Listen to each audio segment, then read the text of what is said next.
Nous sommes toujours dans la mouvance des rentrées scolaires. Rentrée scolaire, rentrée des programmes, nouvel espace, nouvelles méthodes également et nouvelles coiffures. Je ne vous le fais pas dire, vous le constatez, c'est pour vous. Pour démarrer cette rentrée de programmes, cette rentrée également des classes, nous allons parler de l'argent de poche. On sait très bien que l'argent de poche permet à l'enfant de comprendre et de connaître désormais la valeur des choses, ce qu'il peut acheter en fonction de ce qu'il a en main et ce qu'il ne peut pas acheter. Mais cet argent devient de plus en plus problématique parce que les parents qui n'ont pas de limite quant au montant ou à la somme qu'on donne désormais aux enfants, qui achètent tout et n'importe quoi et parfois narguent même les enseignants et leurs camarades. Et si on en parlait ce soir avec les parents et bien entendu notre très cher psychologue, le professeur Raymond Bédé.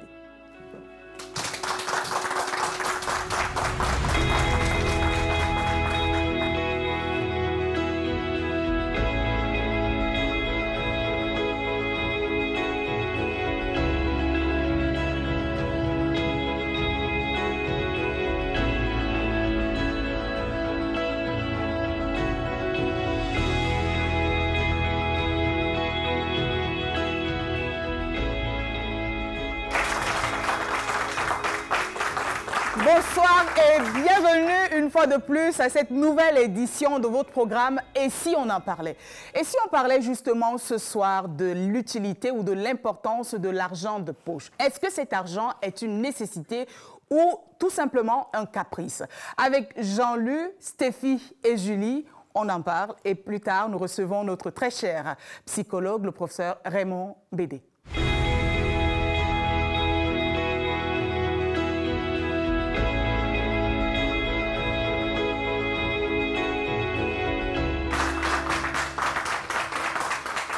Jean-Louis, Stéphie et Julie sont donc déjà sur ce plateau. Bonsoir Julie.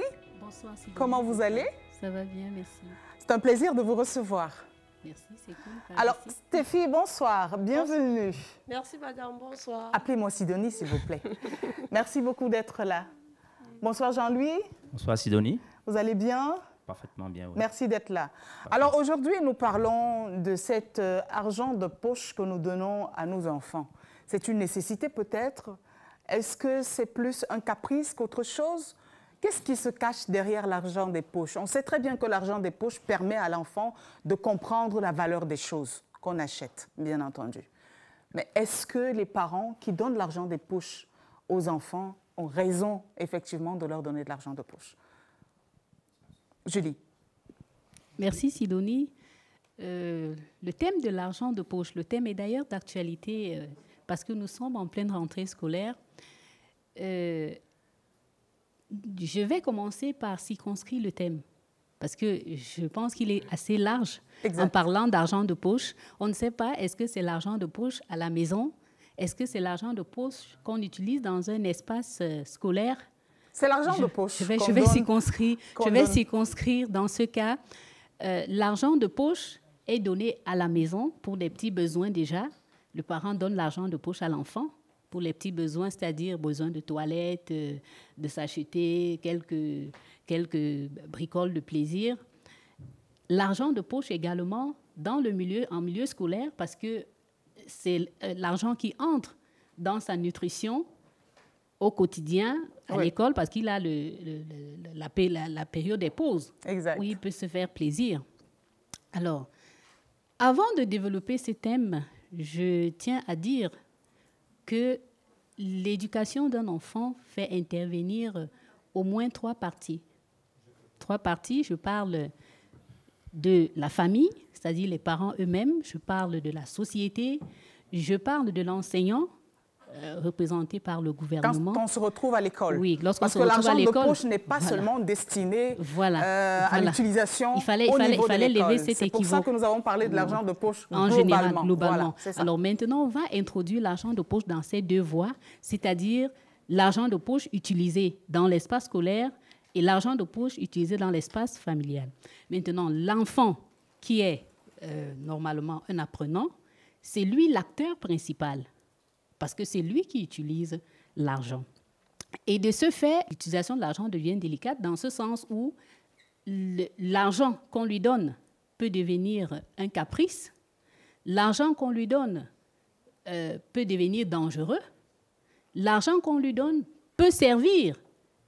Et là, nous rentrons dans le processus d'utilisation, c'est-à-dire l'usage de l'argent. Et en ce moment, il faut catégoriser les enfants. Est-ce que vous donnez de l'argent de poche à vos enfants?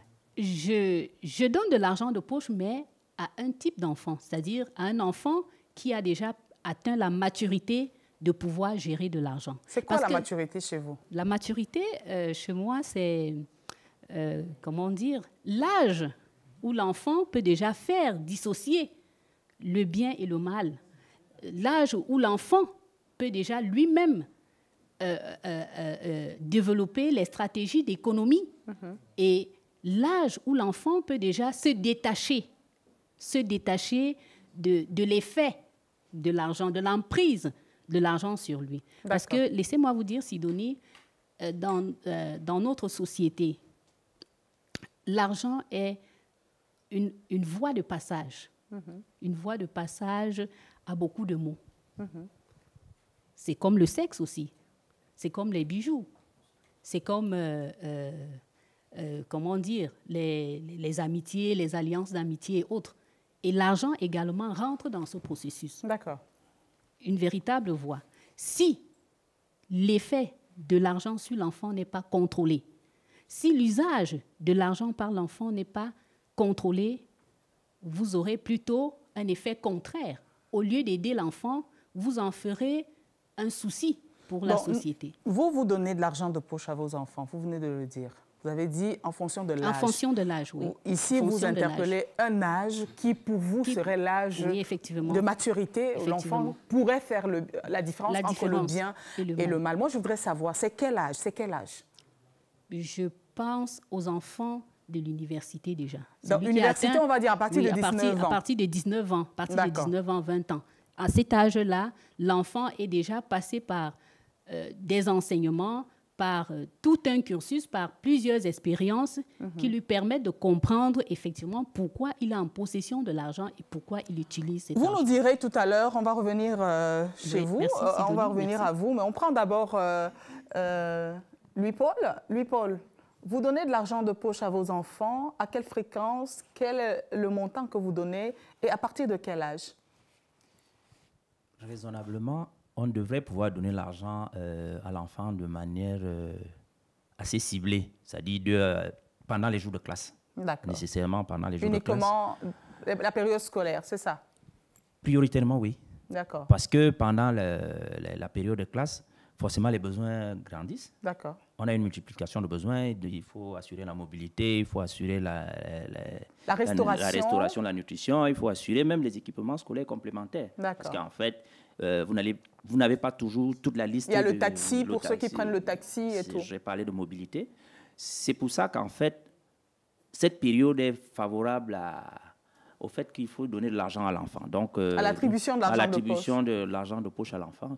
Parce qu'en fait, ses besoins sont exponentiels à cette période-là. Mais toutefois, quand même à la maison, même lors des congés, on peut leur donner de l'argent parce qu'ils ont besoin de se distraire. D'accord. La mobilité, elle reste, puisque c'est un besoin assez permanent. Exact. Il faut se déplacer. Donc, en réalité, on peut donner de l'argent assez régulièrement à l'enfant. D'accord. Et vous, comment est-ce que vous gérez ça chez vous? Vous donnez de l'argent de poche à quel type d'enfant chez vous? Vous avez dit à tout moment, vous donnez de l'argent parce que la mobilité reste permanente, enfin un besoin permanent. Mais je veux savoir, c'est des enfants de quel âge à peu près? Bon, c'est des ados à partir de l'adolescence de toute façon. C'est des adolescents? Oui, donc à partir de l'adolescence. On est entre 13 ans, enfin à partir de 13 ans, oui. Sauf si je me trompe. Oui, 13 ans. 12 ans même déjà, on est adolescent. 13 ans. À partir de 13 ans, vous donnez l'argent de poche. Oui. C'est quel montant? Ça devrait varier entre 2 000 et 5 000. Ça ne devrait pas, vous? Ça varie. Ça varie entre 2 000 et 5 000 parce que, en fait, qu'est-ce que nous voulons cultiver en eux? On veut cultiver chez les enfants la capacité de pouvoir gérer. Exactement. C'est une éducation, à la gestion de l'argent, si je comprends. Voilà. Donc, quand on leur donne ces sommes-là, Et il arrive souvent où on est un peu, comment je veux dire, un peu regardant pour voir les réflexes que l'enfant développe lorsqu'on lui donne cet argent. D'accord. Et c'est des réflexes économiques, c'est des réflexes financiers. C'est nécessaire parce qu'en fait, ça assoit à l'enfant des réflexes. De responsabilité, peut-être? De responsabilité, tout Ou de à fait, oui. gaspillage? Non, pas de gaspillage, de responsabilité. Parce que le Ça gaspillage... dépend de l'orientation. En fait, on pose des fondamentaux tôt. Quand on les pose, c'est-à-dire qu'on fait appel à leur sensibilité. C'est-à-dire qu'on leur dit, d'abord, par l'éducation de la parole. C'est-à-dire, on leur dit, l'argent, c'est pour ceci, ceci, ceci, ceci. Et quand on le leur donne, ils ont déjà le prérequis. Le prérequis, c'est-à-dire la perception sociale de l'expression. Bon, moi, quand même, j'ai du mal parce que pour moi, l'argent de poche, je ne mets pas beaucoup dans ce même panier l'argent qu'on donne à un enfant qui va à l'école pour se restaurer, pour prendre son taxi. Pour moi, l'argent de poche, c'est vraiment cet argent qu'on donne à l'enfant pour ses propres besoins. Ça veut dire quoi? Il peut avoir besoin d'acheter un bonbon, il n'est pas obligé de demander à maman ou à papa. Il peut s'acheter un... Je veux dire, les besoins tels que le taxi et tout doivent être contrôlés. Maman doit savoir où l'enfant va. Et s'il doit prendre le taxi, elle doit savoir à quel prix le taxi sera payé. Pour moi, c'est ce que je pensais. Maintenant, si vous mettez dans le même panier cet argent qu'on donne aux enfants qui vont à l'école, cet argent qui leur permet de se restaurer là-bas et de se mouvoir en termes de taxi et tout le reste, bon, ça reste un peu... Je ne sais pas si le professeur Raymond Bédé est d'accord pour dire que c'est également un argent de poche. Parce que pour moi, un argent de poche, c'est tiens ta poche. Si tu vois un truc qui te plaît, tu achètes. Ça n'a pas une destination précise quand on vous le remet. Mais nous avons quand même la chance parce que nous avons une étudiante parmi nous. Elle doit encore parler d'argent de poche parce qu'elle est forcément peut-être encore sous la botte des parents. Alors, Stéphie, il s'agit bien de vous. Vous êtes étudiante. Est-ce que vous recevez l'argent de poche de la part de vos parents, de vos oncles? Bref, est-ce que vous recevez l'argent de poche? Oui, je reçois l'argent de poche. D'accord. Je reçois l'argent de poche. Alors, à quoi vous sert cet argent de poche? Quel est le montant, la somme qu'on vous donne? Bon, ça dépend, il n'y a pas un montant fixe.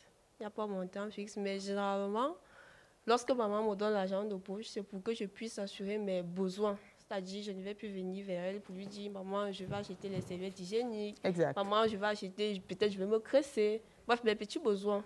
Donc, il n'y a pas un montant fixe, mais généralement, cet argent, c'est destiné pour des petits besoins.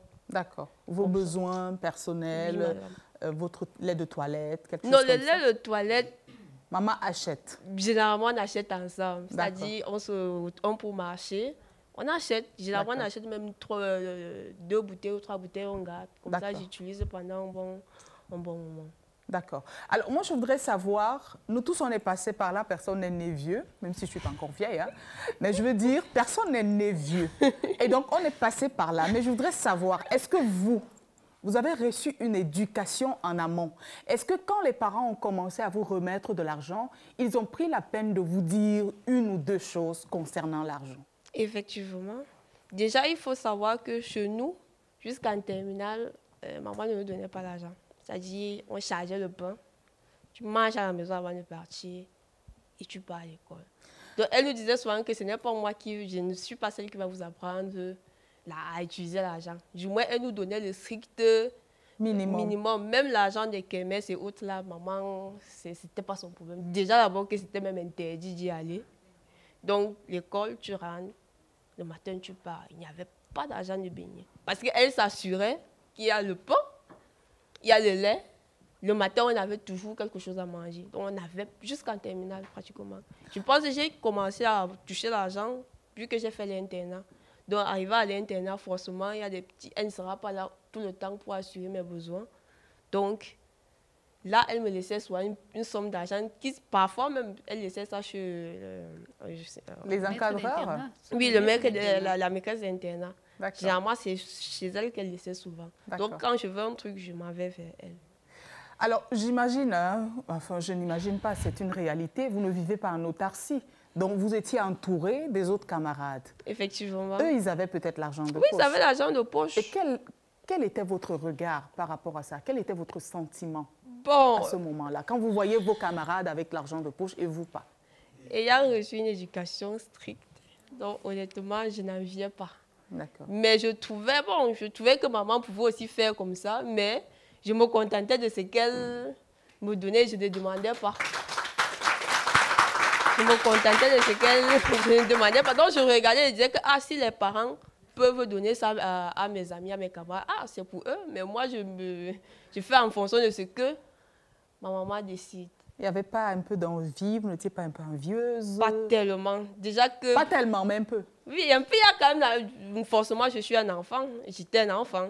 Donc, quand je voyais peut-être l'autre avec l'argent, il peut acheter X, il peut acheter Y. Forcément, j'avais un peu envie.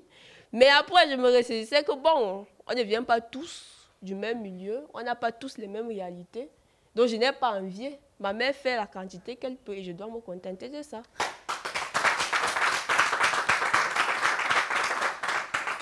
En fait, vous étiez plus dans cette optique de vous contenter de ce que maman vous donne. C'est ça? Non, pas seulement. C'est-à-dire, j'appréciais. Parce que d'autres personnes n'avaient pas de place. Je ne vais pas dire que ce qu'elle me donnait était petit. Au contraire, ça suffisait largement. Parce que moi, je suis un enfant maladif. Donc, très souvent, il faut aller à l'hôpital avec moi.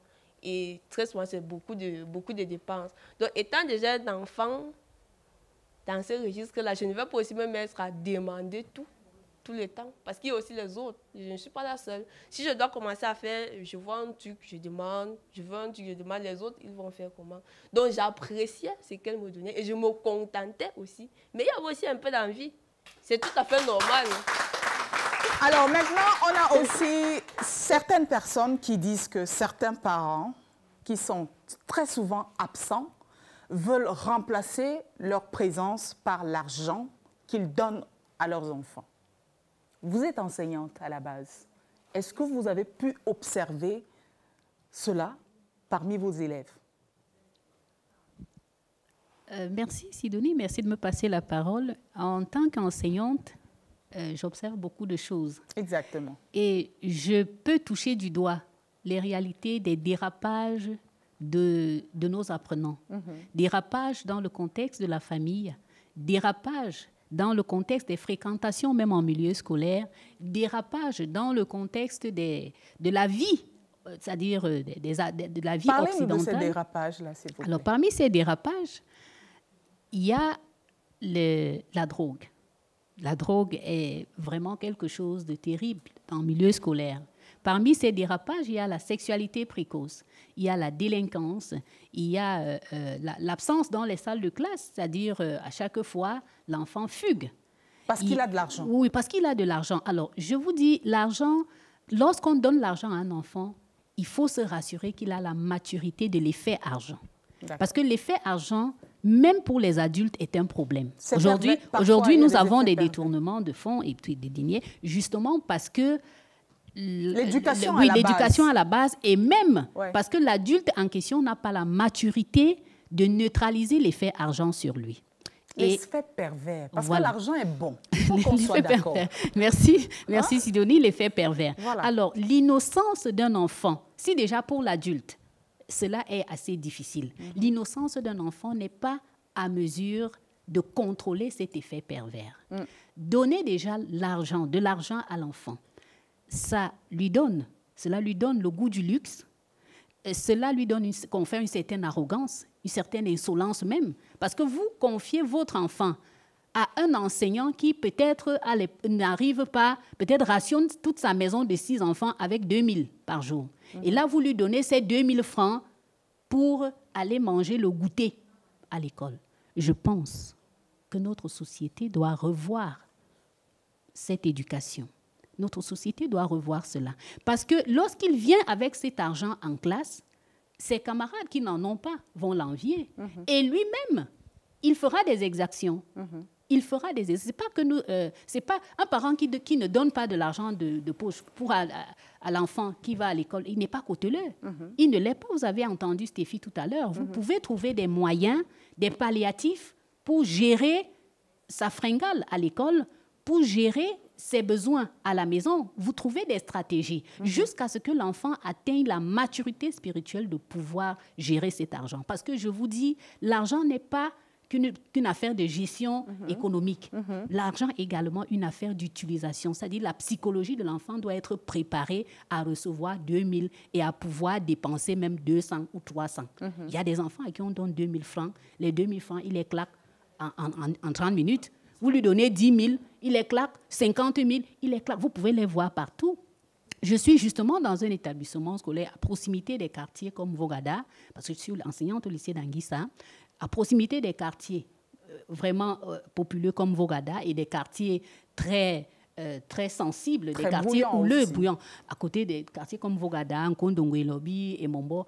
Il faut voir ces enfants. La police des établissements scolaires nous aide et même nous-mêmes, l'administration de l'établissement met en œuvre des voies et stratégies pour ramener ces enfants-là parce qu'avec les 2000 francs, ils font une cotisation et bienvenue le charter le vendredi soir. Donc les enfants font déjà les tontines Oui, à oui, l'école. oui, ça existe. Les tontines. Oui, ça existe. À l'école. Voilà.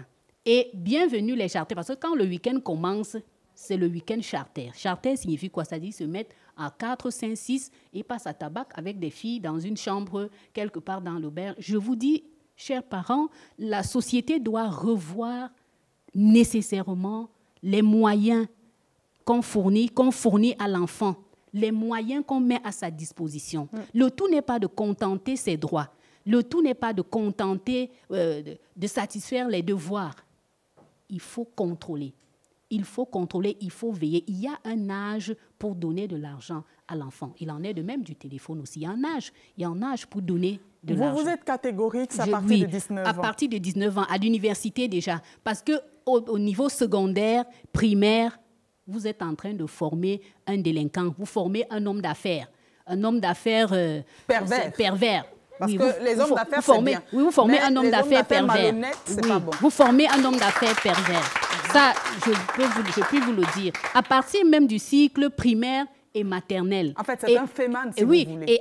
Et à la longue, je vais pousser plus loin. À la longue, si vous n'avez plus les moyens de lui donner 2000 francs, bienvenue le porte-monnaie magique. Oui.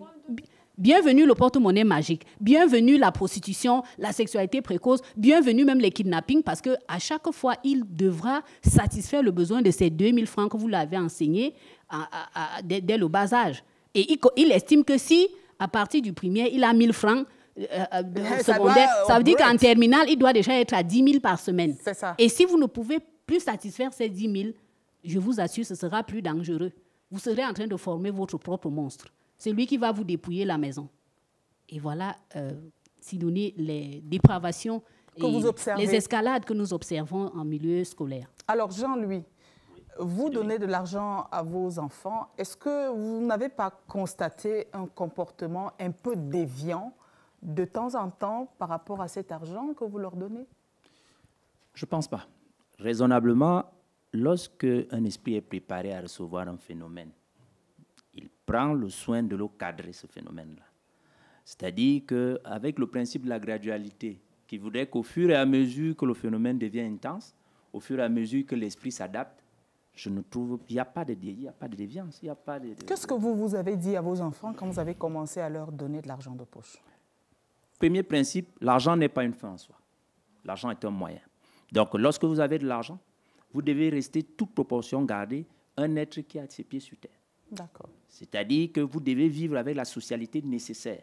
Si c'est de l'argent, sachez que l'argent n'est pas un moyen pour vous pour écraser votre environnement, pour mettre les gens mal à l'aise, pour indisposer vos camarades.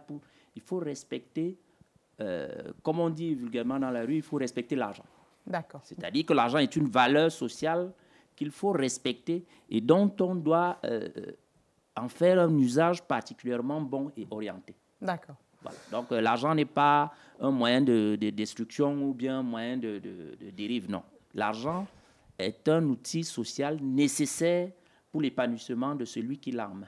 D'accord. On va aller dans le public, on va voir quel est le rapport déjà que les enfants observent à la maison, le rapport que les parents ont avec l'argent. Parce qu'il y a aussi ça. L'enfant qui est à la maison et qui commence à recevoir de l'argent ou qui ne reçoit pas de l'argent n'est pas non plus aveugle, sourd et muet quant à ce qu'il observe chez ses parents. Donc, on va aller dans le public, on va essayer de comprendre quels sont les avis de notre cher public. Bonsoir. Merci beaucoup d'être là. Alors, vous êtes déjà majeur et vacciné. Vous avez certainement chacun ici. Peut-être que vous avez eu l'argent de poche ou pas. On voudrait avoir vos impressions là-dessus et votre témoignage. Merci. Merci, Sidonie. Bon, pour ma part, l'argent de poche, déjà, c'est quoi? C'est une somme d'argent qu'on remet à un enfant pour ses besoins non vitaux. Non vitaux, c'est-à-dire les besoins par nécessaires. Parce que les besoins vitaux et nécessaires sont gérés par les parents. Et vous, chez vous, ça se passait comment, votre argent de poche? Vous l'avez reçu ou pas? Moi, je vais dire, j'utilise la même méthode chez moi que mes parents ont utilisée. Aujourd'hui, je comprends, c'est une sorte de tricherie. L'argent que je recevais comme argent de poche était en effet l'argent de transport, plus le petit goûter. Oui, donc, papa donne pour le mois. Tu te retrouves avec 30 000 francs qu'on t'a donné déjà à partir d'une certaine classe. Quelle classe? Oui, à partir de la 6e, c'était 15 000. Ah bon? Oui. Par mois? Oui, par mois. Donc, il te disait, c'est 500 chaque jour. Même y compris le samedi et le dimanche.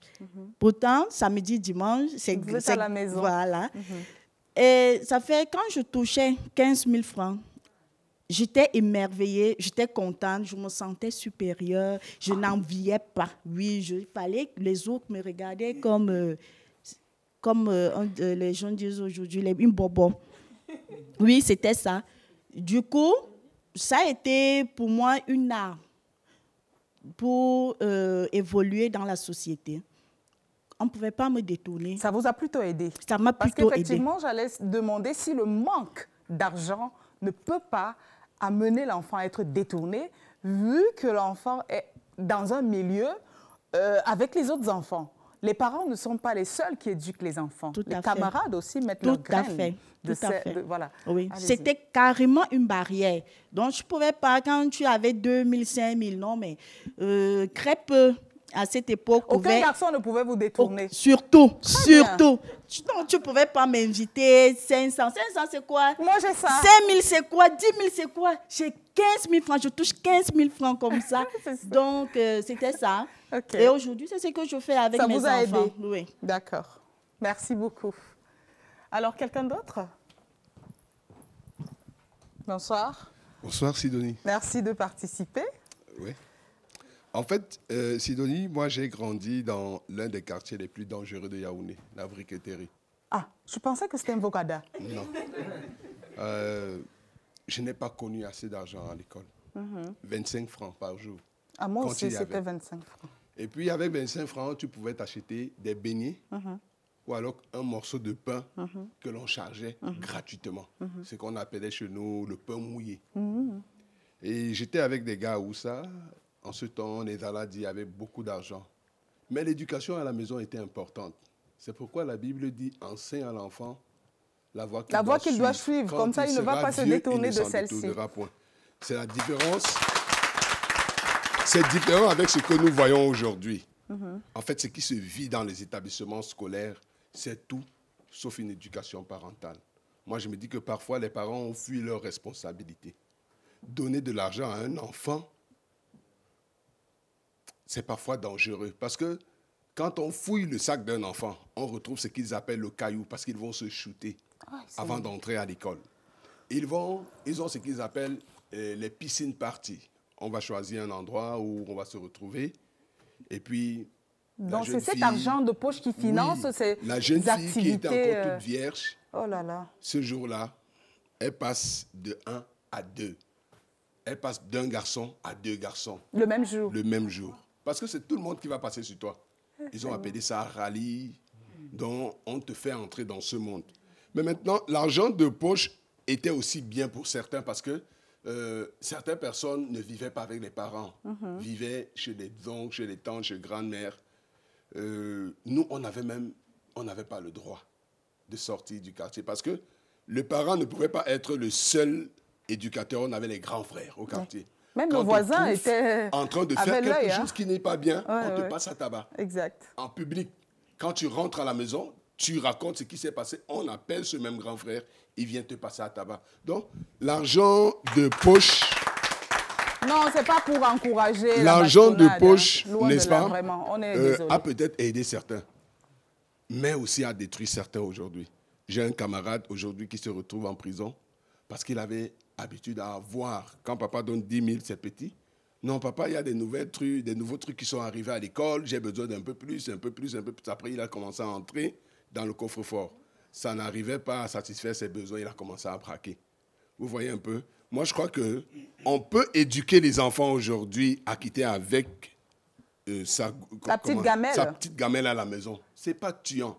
Ne regardez pas les autres. Vivez votre vie et apprenez à devenir quelqu'un avec ce que vous avez. Vivez une vie de contentement. Contentez-vous de ce que vous avez pour ne pas envier celui qui a plus. Parce que demain, après-demain, vous aurez peut-être plus que lui.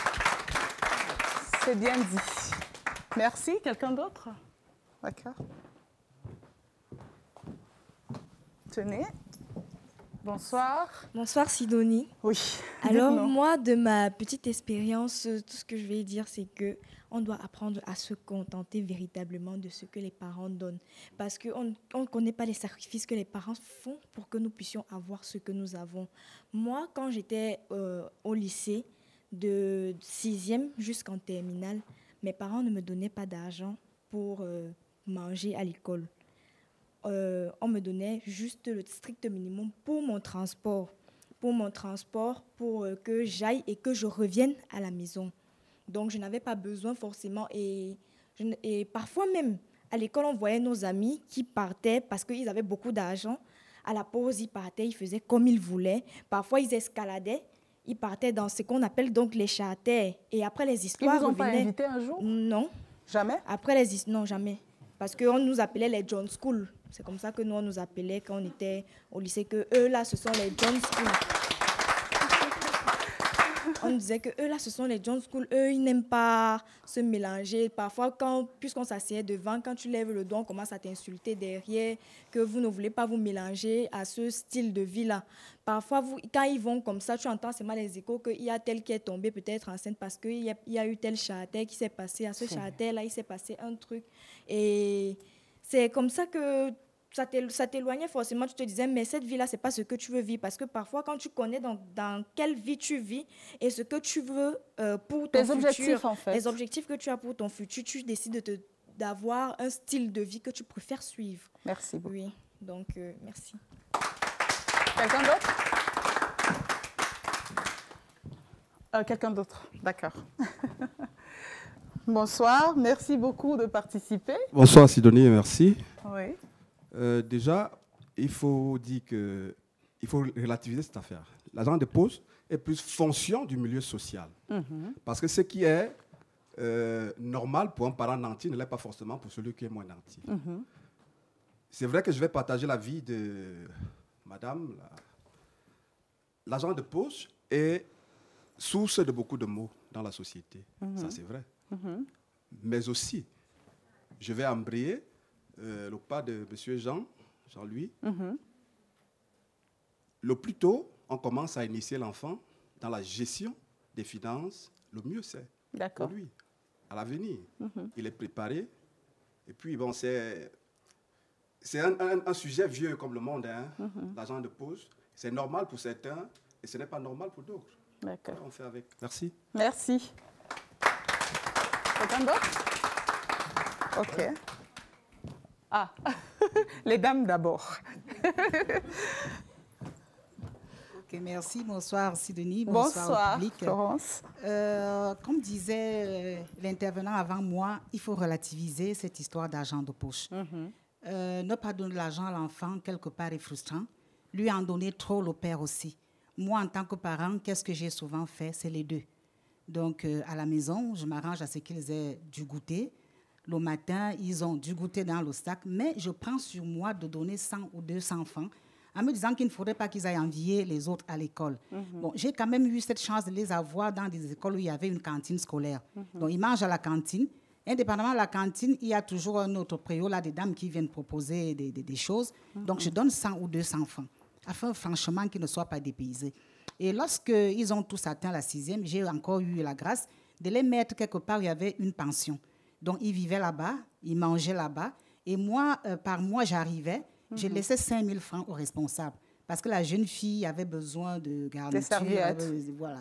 Il y avait, le jeune garçon, parfois, avait besoin de petits trucs. Donc, je remettais l'argent aux responsables qui se chargeaient en tant que de besoin de pouvoir subvenir à l'attente de l'enfant. Donc, ne pas donner l'argent à l'enfant est frustrant. Donc, essayer d'équilibrer les deux. C'est-à-dire que plus tôt, ils savent qu'ils peuvent avoir de l'argent, mieux ils le gèrent, et donner trop, les perdre aussi. Parce que quand vous voyez les prévaricateurs de la fortune publique, aujourd'hui, ce sont des enfants qui ont appris à voler à la maison. Donc, on ne s'arrête plus. On commence par 10 francs, demain 50 francs. Quand on grandit, 5 000 francs, ainsi de suite, on se retrouve à détourner 23 milliards. Et ceux qui apprennent ça se mettent à crier, alors qu'en fait, ce n'est pas un fait nouveau. Ils ont toujours vécu comme ça. Sauf qu'il y a un phénomène d'ampleur. Ils se retrouvent là où il y en a un peu trop en ce moment.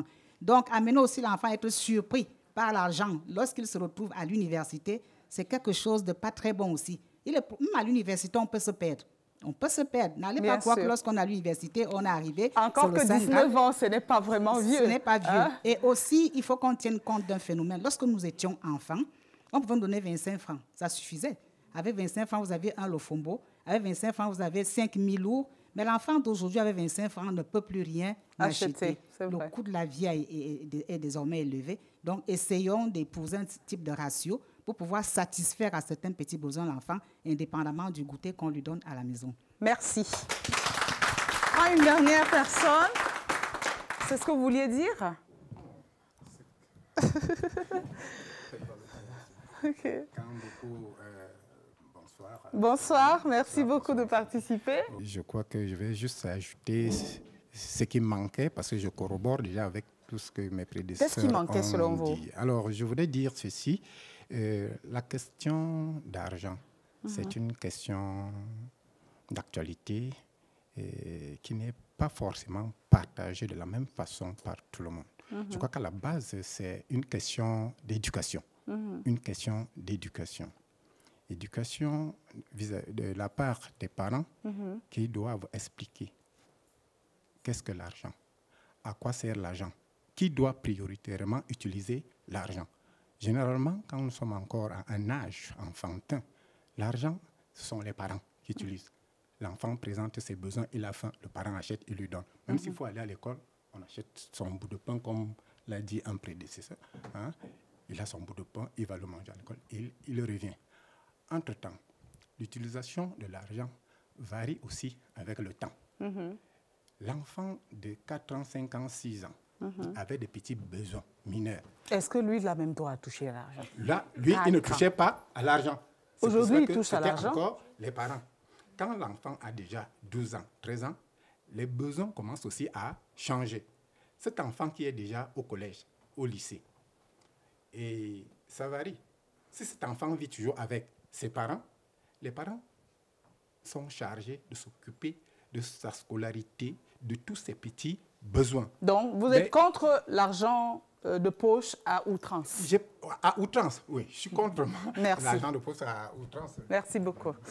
Nous allons appeler notre très cher psychologue, le professeur Raymond Bédé, sur ce plateau. Avec lui, on va continuer à parler de la nécessité de l'argent de poche ou alors de l'effet pervers de l'argent de poche.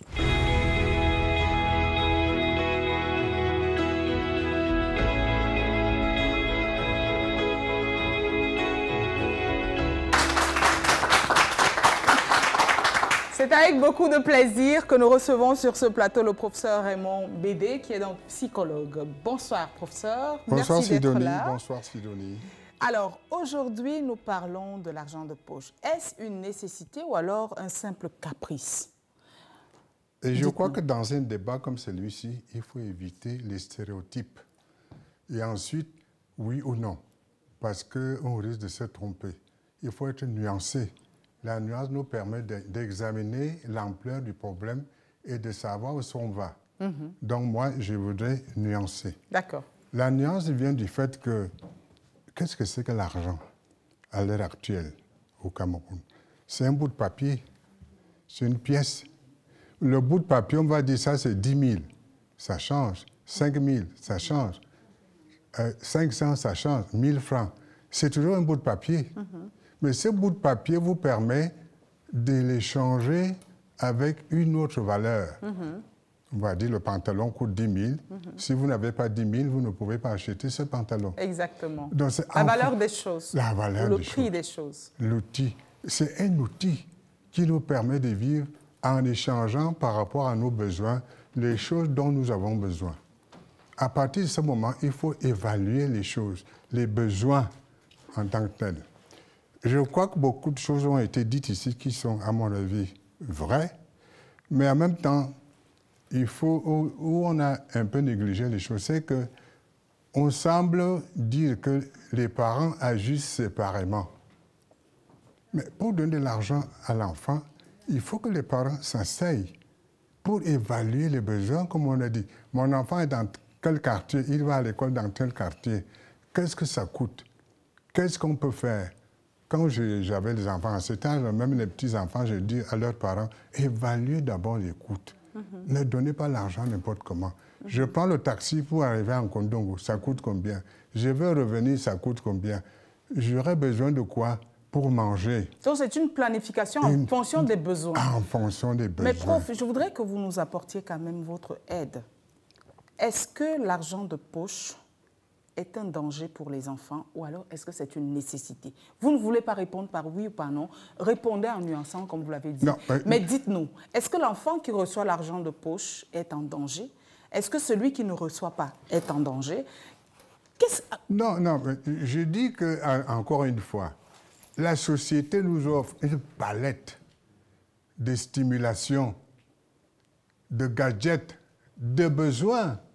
Mais si je n'ai pas faim, je ne voudrais pas manger.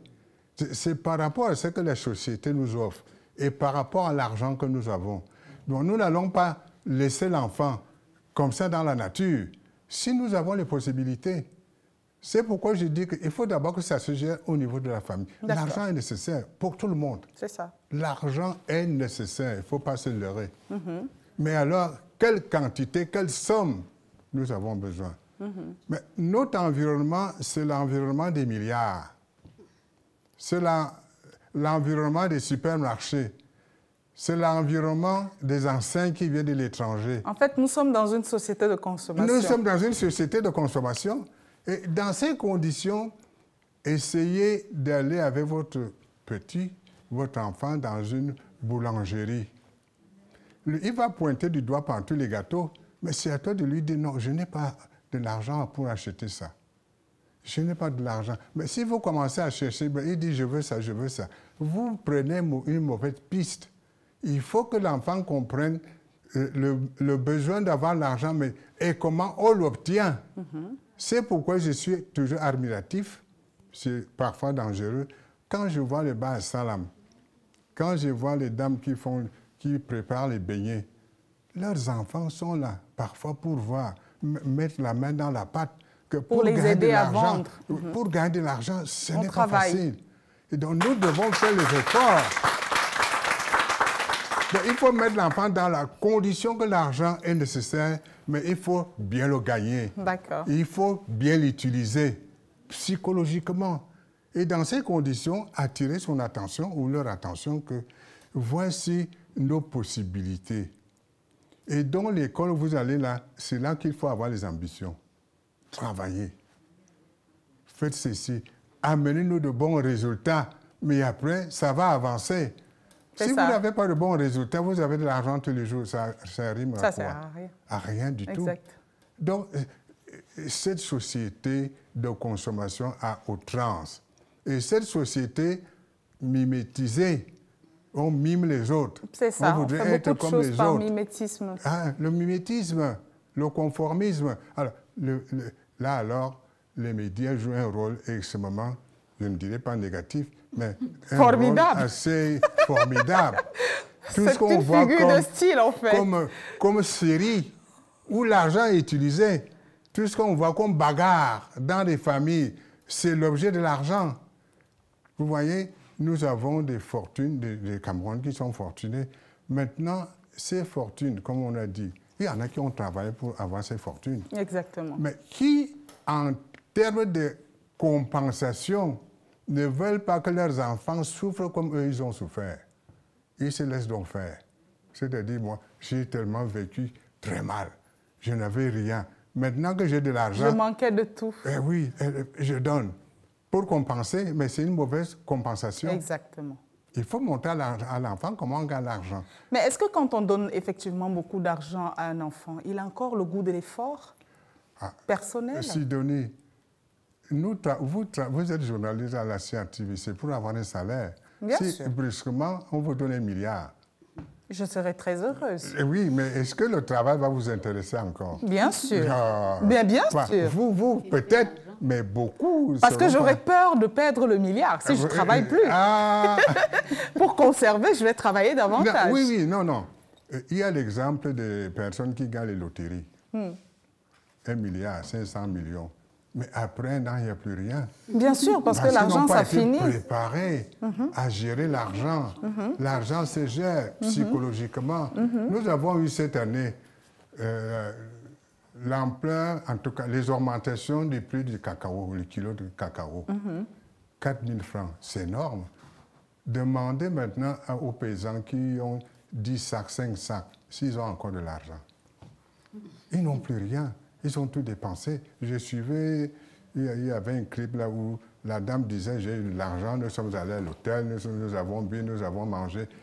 Il faut toute une préparation psychologique pour que l'enfant comprenne que l'argent qu'on gagne est nécessaire, mais par l'effort. Et qu'on lui apprend que lui aussi, plus tard, il devra gagner en faisant des efforts. Ce n'est pas l'argent qui tombe du ciel. Exactement. L'argent qui tombe du ciel n'est pas bon. Et c'est pourquoi beaucoup... Enfin, je n'ai jamais entendu que l'argent est tombé du ciel. Hein? L'argent tombe du ciel avec des jeux de société. On comprend.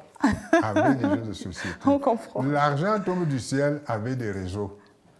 L'argent tombe du ciel avec des mauvaises fréquentations. C'est ça que j'appelle l'argent. C'est ça, exactement. L'argent facile. Oui. Mais il faut gagner. Donc l'enfant, absolument, là aussi, il faut tenir compte des sexes. J'allais justement en venir. Est-ce que la fille a les mêmes besoins que le garçon? Les dépenses de la fille, à mon avis, comme j'ai eu aussi des enfants, sont beaucoup plus importantes que les dépenses des garçons. Exactement. Parce qu'elles ont des besoins que... Enfin, les garçons n'ont pas. C'est clair. Hein? On peut acheter des habits pour tout le monde, mais il y a certains besoins qui sont spécifiques. Se raser la tête, vous donnez 500 francs. 500 francs. Pour le garçon. Pour le garçon. C'est pourquoi l'idée qui est venue dans les établissements de normaliser l'uniforme est une bonne idée. Qu'au lycée, on ne veut plus voir ceux qui arrivent bien habillés et tout ça. Tout le monde uniforme. Ça permet à certains enfants de ne pas être jaloux des autres. La jalousie est une bonne chose. Mais mauvaise chose quand vous êtes mécontent parce que l'autre réussit. Vous êtes frustré pour rien. Exact. Il faut éviter ça. D'autre part, dans les internats, ou même les cantines, Dame a parlé de cantines tout à l'heure.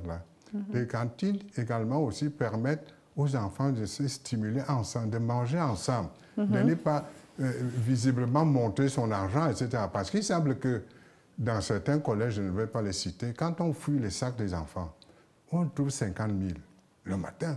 Oui, vous donnez 50 000 à votre enfant, il va faire quoi dans la journée? Il va acheter la drogue. Il va faire les charters. Oui, et puis alors les charters, non seulement ça, il prend en esclave les autres enfants. Oui, il devient le patron, exactement. Il devient arrogant.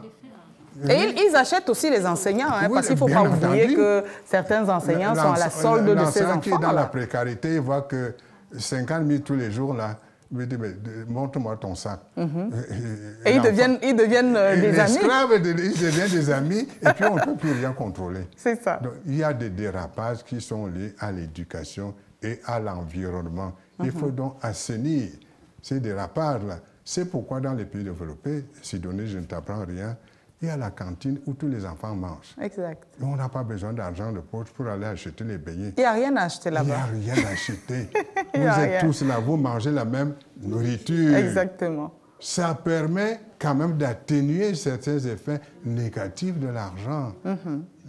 Et donc, il faudra aller dans le sens que, est-ce que les cantines dans les lycées, les établissements, c'est possible que d'harmoniser, je ne sais pas comment ça se passe. C'est possible, mais très peu de collèges et de lycées ont des cantines, malheureusement. Voilà. Donc, il y a des méthodes qui permettent d'atténuer un peu ces choses-là. Et puis, évidemment, aussi, parler aux enfants. Quand on a surpris avec 50 000, je ne veux pas dire de le lyncher. De le lyncher. Il faut quand même dire que ce matin, nous avons vécu une scène horrible. Et puis, il faut prendre les 50 000 pour distribuer aux pauvres. L'argent que je prends dans ton sac, si c'est même 100 000, je prends, je regarde dans la salle, on les connaît, les enfants qui sont pauvres. Je distribue et puis je vais voir ce que le parent va faire. Parce qu'il n'a pas le droit de donner tant d'argent à son enfant pour venir à l'école. Donc, il faut éduquer tout le monde. Il faut donc que les parents, pas seulement maman ou papa qui donne ici à gauche, il faut qu'ils s'asseyent pour voir qu'est-ce qu'on peut donner à nos enfants en fonction de leur âge, leur scolarité, qu'est-ce qu'on peut leur donner. Il ne faut pas que ce soit l'affaire d'une personne. Exact. Parce que là aussi, ça pollue. Si maman a refusé, papa donne. Si papa a donné, maman ne donne pas. Donc, il faut faire attention. Il faut avoir un front uni, un front commun pour montrer que, attention, l'argent qu'on vous donne là, nous avons transpiré pour l'avoir. D'autres enfants, Sidonie, ce n'est pas enfant. Parfois, les parents amènent de l'argent à la maison, beaucoup d'argent. Mais ils ne se posent pas les questions. Comment tu as eu ces 100 millions que nous amènent là? Qui a déjà posé la question à sa femme ou à son mari? Mais dis donc, il y en a un peu trop là. Si, on pose. Hein? On demande. Mais quand l'enfant voit que l'argent est à profusion comme ça, là, il en a besoin et le papa donne. La maman donne. Parce que l'argent est là. Et du coup, les enfants n'ont plus le goût à l'effort. C'est ça. Ils n'ont plus d'ambition. Parce qu'aller à l'école, il faut avoir des objectifs, des ambitions pour nos enfants. C'est ça. Je l'envoie à l'école pour faire quoi? Il va devenir quoi? Qu'est-ce que je souhaite pour lui? Et à un moment donné, quand il est assez grand, c'est-à-dire seconde, terminale, moi je suis dans le monde universitaire depuis une quarantaine d'années. Les prescriptions ont commencé là. Il y a beaucoup qui arrivent sans aucune idée de ce qu'ils veulent faire. Beaucoup d'étudiants. Ben, ils se fourvoient dans des filières à gauche et à droite parce qu'il n'y a pas eu un travail de fond à la maison. Qu'est-ce que je veux faire? C'est ça. Dès que le concours est mal passé, on revient là. Allez, va en quelle faculté? Droit, je veux être magistrat. Va en lettres, je veux faire ceci. Mais il n'y a pas de projet pour l'enfant. Et puis, il faut dire que les parents, tous les parents n'ont pas été à l'école. S'ils ont été à l'école, ce n'est pas beaucoup. Donc, tout ce qu'ils peuvent contrôler, c'est voir un peu, est-ce que ça a marché? Tu as eu le bac? Il y a une autre tare qui guette les parents. C'est le fait que dès que l'enfant a le bac, il va à l'université. Il y a une étudiante là. Elle doit avoir des amis, en fait, des camarades. Les parents ne s'en occupent plus. Débrouille-toi. Tu es bachelier. C'est terminé, je m'occupe des plus petits. Hein? Et ça, c'est une erreur. Il faut s'occuper de ces enfants, surtout qui sont de plus en plus jeunes. Exact. Ce n'est pas parce qu'il a eu le bac à 16 ans, 17 ans, qu'il est déjà tellement mature. Hein? Merci beaucoup, voilà. professeur. Merci à notre très cher public d'être venu. Merci à nos amours de téléspectateurs. On vous aime, on vous adore. Merci à nos très chers invités d'être venus. On se dit donc à très prochainement pour une autre édition de notre programme « Et si on en parlait ?» D'ici à ce qu'on se retrouve, prions le bon Dieu de bénir, mais alors très abondamment, notre très cher et beau pays, le Cameroun. Au revoir et à très vite.